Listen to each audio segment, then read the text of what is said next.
આ મારી 7 વીઘાની ડુંગળી છે। 7 વીઘાની ડુંગળીમાં મેં 700 રૂપિયામાં દીધેલી હતી। એ સરકારે તાત્કાલિક નિર્ણય લીધો, નિકાસબંધી કરી હતી। ડુંગળી કોઈ લેવા ન આવ્યું, અમારું ડુંગળી લેવા ન આવ્યું એના માટે ડુંગળી બધી જો ઊંઘી ગઈને અમે નાખી દીધી। અને એના માટે અમને આમ રોષ ચડ્યો કે ડુંગળી આપણી લેવા કોઈ ન આવ્યું। એટલે અમે અહીંથી ઉપલેટા લગીને અહીંથી 7 ટ્રેક્ટર મોકલા તાલુકા વાઇઝ। એટલે અહીંયા અમે અહીંથી ઉપલેટા આવ્યા છીએ અને ઠેઠ લગી ડુંગળી પાથરતા આવ્યા છીએ। અને આ નિકાસ છૂટી કરે, અમારે ઉપર આ બધું ડુંગળીનું પતન થઈ ગયું। હવે વાહિલા ખેડૂતનું થોડુંક ધ્યાન રાખીને નિકાસ છૂટી કરો, બે હાથ જોડીને વિનંતી છે। વિજયભાઈ દલસાણીયા મારું નામ છે અને એક ખેડૂત પુત્ર છું।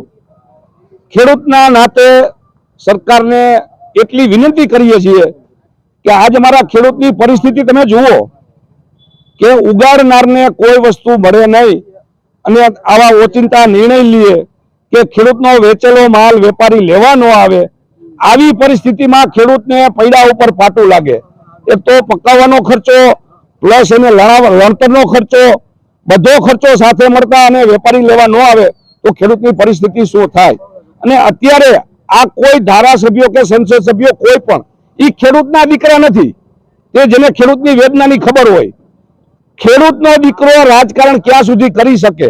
વધીને ગ્રામ પંચાયત અને વધીને તાલુકા પંચાયત, બાકી જિલ્લા પંચાયત થી ઉપલા લેવલનું જે કઈ રાજકારણ છે એ ઉદ્યોગપતિ કરોડપતિના દીકરા બધા બેઠા છે। એને કોઈ ખેતીનો વિષય નથી અને ખેડૂતની શું પરિસ્થિતિ છે એને કોઈ ખ્યાલ નથી। એટલે એ લોકોને આજે પણ નથી સમજાણું અને કાલે પણ નહીં સમજાય।